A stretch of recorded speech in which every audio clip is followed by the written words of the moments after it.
you had told me, let's see, we picked him on Saturday, right?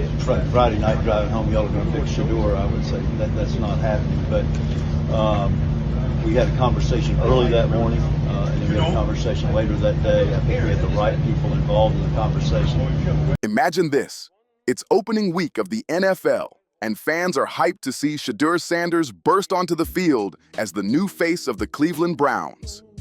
But when the stadium announcer shouts Joe Flacco's name instead, the crowd freezes. Then the internet explodes within hours. Rumors start flying fast. People whisper it had nothing to do with football at all, that the Browns owner himself ordered Shedeur to be benched, even with heavy pressure coming straight from the top of the league. Now, insiders say the NFL's higher-ups are furious, stepping in behind the scenes, and whatever went down in that closed-door meeting has left everyone absolutely stunned. Was this a simple coaching call? Or something way darker brewing beneath the surface? They took him off, and they took him off because the owner said take him off. I don't want that. To understand how Shedeur Sanders ended up in the middle of this wild mess, you've got to rewind to the 2025 N.F.L. draft, the night that flipped everything upside down. Coming off a monster season where he threw for over 4,100 yards, 37 touchdowns, and hit nearly 75% of his passes, analysts had him locked in as a top 3 quarterback, a guaranteed franchise pick. Fans were ready to see him walk that stage, flash that smile, and hold up his jersey under the bright lights. But then the nightmare started. Pick after pick rolled in. No Shedeur. First round gone. Second round. Still nothing. By the 5th round, 143 players had already been called. That kind of drop? It's almost unheard of for a quarterback with those stats. Instantly, questions exploded everywhere. Was this really about football, or did something shady happen behind the curtain? Not long after, whispers claimed the NFL commissioner himself had to step in, personally calling Browns owner Jimmy Haslam, demanding that Shedeur Sanders at least not go undrafted entirely. If that story's true, it means the NFL's top office had to step in just to make sure Shedeur Sanders even got drafted. That's not normal. It's straight out of a conspiracy movie. Fans immediately started asking, what's the league hiding? When Shedeur's name finally dropped in the 5th round, people thought the chaos was over, but that was only the start. Cleveland's reaction spoke volumes. This wasn't excitement. It looked like damage control. It's one thing if the GM has the absolute call and he walks into the room and it's time to make the pick at 144 and he says... There's no meeting and we just say, I want this guy. 2 meetings. Right. What do you think the meetings were about? Consider the context. Insiders revealed the Browns held 2 separate draft day meetings just about Shedeur, something unheard of for a mid-round quarterback. Normally, by that point, the GM makes the call, the scouts nod, and everyone moves on. But this time, ownership stepped in twice, and that screamed outside pressure. Then came the shocker. Owner Jimmy Haslam practically disowned the pick on camera. He even said if someone told him a day earlier they'd draft Shedeur, he'd reply, "That's not happening." He blamed GM Andrew Berry, saying it wasn't his decision. That wasn't leadership, it was panic in public. And the question everyone's still asking, if Haslam didn't want him, who did? Reports from training camp were ugly. Shedeur Sanders was barely getting first-team reps, and at times, he was allegedly throwing to equipment staff instead of real receivers. The practice setups were so bizarre that many started to believe this wasn't about development. It was about embarrassment. It felt like the Browns were trying to prove a point. See, he's not ready. Then came the explosion. Stephen A. Smith lit up ESPN, calling the situation a direct attack on Deion Sanders, and even comparing it to the blackballing of Colin Kaepernick. His take hit hard. When every team in the league, all starving for quarterback talent, passes on a top-tier prospect like Shedeur, it's not about performance, it's about politics. If Stephen A. was right, Cleveland wasn't just hesitant. They were the league's pawn, stuck following orders from above. What once looked like a weird draft day story now seemed like a carefully planned setup, and Shedeur got cast in it without even agreeing to the script. By the time camp ended, confusion had turned to pure chaos. The Browns' quarterback room looked less like a plan and more like a crowded bus stop. 5 quarterbacks, Joe Flacco, Kenny Pickett, Deshaun Watson, Dylan Gabriel, and Shedeur Sanders, all fighting for one spot. It was like locking 5 alphas in one cage and pretending everything was fine. Everyone could see who'd get pushed out, and from day one, all signs pointed straight to Shedeur. Reports out of Berea made things look even stranger. Instead of grooming him as the future of the franchise, the Browns treated him like a ghost on the field. Barely any first-team snaps, and some days, he was allegedly throwing to staff instead of receivers. It got so bad that Shedeur reportedly told his dad, "I only get 3 or 4 reps. I don't even want you seeing that." Imagine that, a rookie with superstar potential reduced to scraps. Then came his preseason moment. Shedeur balled out. 14 completions, 138 yards, 2 touchdowns. Even LeBron James tweeted his support. Fans thought the tide had turned. But just like that, he was gone. An oblique injury, sidelined indefinitely. I brought up the name Colin Kaepernick. And why? I didn't sit up there and throw a pity party for Colin Kaepernick. I knew his career in the NFL was over the minute that the NFL organized that workout for him at the Atlanta Falcons practice facility. The timing? Way too suspicious. A breakout game, hype building fast, and suddenly he's vanished? Was it bad luck? Or exactly what Cleveland wanted all along? Shedeur Sanders was selling more jerseys than any rookie in the league, and his endorsement deals were already projected to pull in over $10 million in 2025. The irony was wild. The same player the Browns seemed to hide was also their biggest moneymaker. That contradiction, burying him on the field while cashing in off it, only made fans more suspicious. To many, it looked like Cleveland wasn't trying to develop him. They were profiting off him without ever letting him lead. It felt like a business move disguised as football. Why bench your most marketable rookie right as his fame explodes?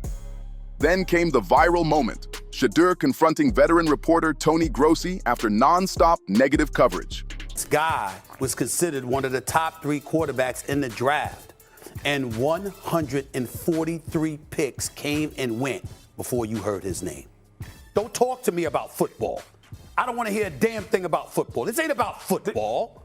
This is about something else. Cameras caught him asking, "What did I do to you?" The clip went everywhere. Some saw it as confidence, others called it immaturity. But one thing was clear, Shedeur wasn't being judged like any normal rookie. And then, boom, Antonio Brown dropped a bombshell. He claimed NFL owners secretly agreed to blackball Sanders, removing him from draft boards completely. According to Brown, the Browns only picked him because the commissioner's office pressured them. If that's true, 31 teams were part of a silent deal. That's not controversy, that's collusion. This started to sound like orders straight from the top. What some called paranoia was now turning into real evidence. Lawsuits were flying, including a $100 million discrimination case filed by a Colorado fan accusing the N.F.L. of racial bias. Even more shocking was talk of a 61-page sealed arbitration report allegedly exposing collusion against black quarterbacks. Nobody's seen it, but just knowing it exists had fans furious. The media turned up the heat fast. Stephen A. Smith said it outright. This is collusion, plain and simple. Then Dr. Umar Johnson urged Deion Sanders to sue the league for $40 million, calling Shedeur's draft slide part of a war against outspoken black athletes. Suddenly, this wasn't football. It was a battle over race, power, and control inside the NFL. The league's silence only made things worse. Every vague denial from the commissioner looked more like damage control than truth. The story wasn't just about a rookie slipping. It was about a system possibly built to keep him down. And fans couldn't ignore the parallels. Shedeur Sanders was looking like Colin Kaepernick 2.0. Same talent, same fire, same backlash, and the same silence from owners. Back in 2004, Eli Manning refused to play for San Diego, forced to trade, and still went first overall. Nobody called him arrogant or uncoachable. But when Shedeur Sanders and his father, Deion Sanders, voiced concerns about certain franchises, the labels came flying. Spoiled, difficult, toxic. Same move, totally different treatment. And for many, the only difference was race. Dr. Umar Johnson didn't hold back. He urged Deion to sue the NFL for $40 million, calling Shedeur's slide a textbook case of bias. Fans agreed. Shedeur wasn't just a quarterback anymore. He was a symbol of how outspoken black athletes still get punished for not playing quiet. Even the courts got involved. A $100 million lawsuit in Colorado claimed racial discrimination fueled his draft fall, citing leaked attitude comments as racially coded. Whispers of a sealed 61-page arbitration report hinting at collusion made things even wilder. Skeptics like Chris Carter tried calming fans down, but even he admitted the math didn't add up. A quarterback with Shedeur's stats doesn't drop to the 5th round by chance. By midsummer, the conspiracy was too big to ignore. Fans chanted his name, pundits connected dots, and lawsuits piled up. The N.F.L. was cornered, so Commissioner Roger Goodell called an emergency press conference. Roger Goodell's goal was clear: kill the collusion talk before it killed the league. Standing at the podium, he said firmly, "The NFL does not blackball talent." He even pointed to Tom Brady's 6th-round pick as proof that strange draft slides happen. But instead of calming the storm, his words blew it wide open. Fans couldn't ignore the irony. Goodell himself had allegedly called Browns owner Jimmy Haslam during the draft to make sure Shedeur Sanders got picked. If everything was fair, why did he need to get involved? His denial sounded less like confidence and more like damage control. The Browns didn't just let him fall. They traded up for him at pick 144, which to many looked like the league lifting an unspoken ban. And when people remembered the 2019 Kaepernick collusion settlement, Goodell's defense looked even shakier. Trying to shut it down, he only fueled the fire. Yet beneath the outrage, whispers started spreading. Maybe not everything about Shedeur's slide was conspiracy. Some insiders claimed teams had real concerns, like him skipping the NFL Combine and allegedly acting cocky in interviews. Whether those stories were true or twisted, they became the league's perfect excuse. When Shedeur Sanders reportedly told a team, "Maybe I'm not the guy for you," that line went viral in draft rooms. Some saw honesty, but most saw arrogance. Teams whispered that he came off uncoachable. Then came the football IQ tests. Sources claim teams like the Browns planted fake plays in defensive books to test awareness. Dillon Gabriel, drafted 2 rounds earlier, spotted them. Shedeur didn't. That raised red flags about his focus and prep habits. And of course, there was the Deion Sanders factor. Drafting Shedeur didn't just mean adding a quarterback. It meant bringing in a media circus. Coaches quietly asked, "Can we even coach him? Or will every critique become a headline?" Some owners didn't like the idea of Deion hovering like a shadow head coach. Off the field, Shedeur's speeding tickets, twice in early 2025, over 90 miles per hour and 101 miles per hour, gave critics ammo to call him reckless. GM Andrew Berry even scolded him publicly, adding to the noise. Yes, his college stats were insane. 14,000 yards, 141 touchdowns, 71% completions, but he'd also been sacked 152 times. Teams started questioning his decision-making, pocket sense, and whether the brand had gotten bigger than the player. With nearly 4 million followers and his signature hashtag everywhere, Shedeur Sanders was already a star before he ever took an NFL snap. But that fame came with questions. Was he more focused on building a brand than learning the playbook? Some execs quietly wondered if football was still his top priority. None of that erased his insane talent, but it made him look like a high-risk superstar. A quarterback with undeniable skills wrapped in a storm of politics, pressure, and perception. Teams didn't see a bust or a sure thing. They saw both at once. The stats were elite. 14,000-plus yards, 141 touchdowns, and a streak of 49 straight games with at least one score. His preseason debut for Cleveland proved the hype was real. 2 touchdowns, calm presence, crisp throws. Even LeBron James and ESPN analysts praised him. For a brief moment, he looked like the future face of the league. But Cleveland's actions told another story. Limited reps, sudden injury, a top-selling jersey, but treated like a liability. Across the NFL, teams were split. Was Shedeur's fame his biggest weapon or his biggest curse? Was Shedeur Sanders' confidence the swagger of a true leader or the arrogance of someone who thought he was bigger than the team? Was Deion's involvement a blessing of experience or a curse of interference? Shedeur became a litmus test for the entire league.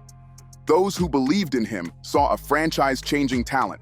The doubters saw a walking headline, a risk too loud to control.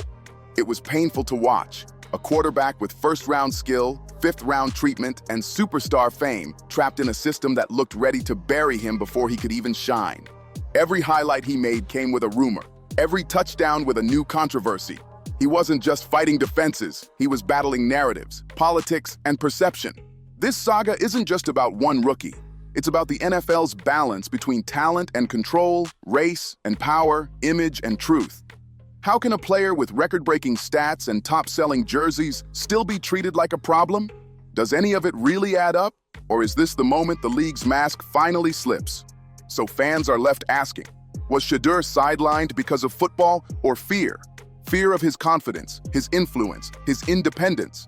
Because if he fights back and wins, the whole NFL will have to face the truth. Either way, Shedeur Sanders isn't just a quarterback, he's a reckoning. Like, share, comment, and subscribe. And I'll see you on the next video.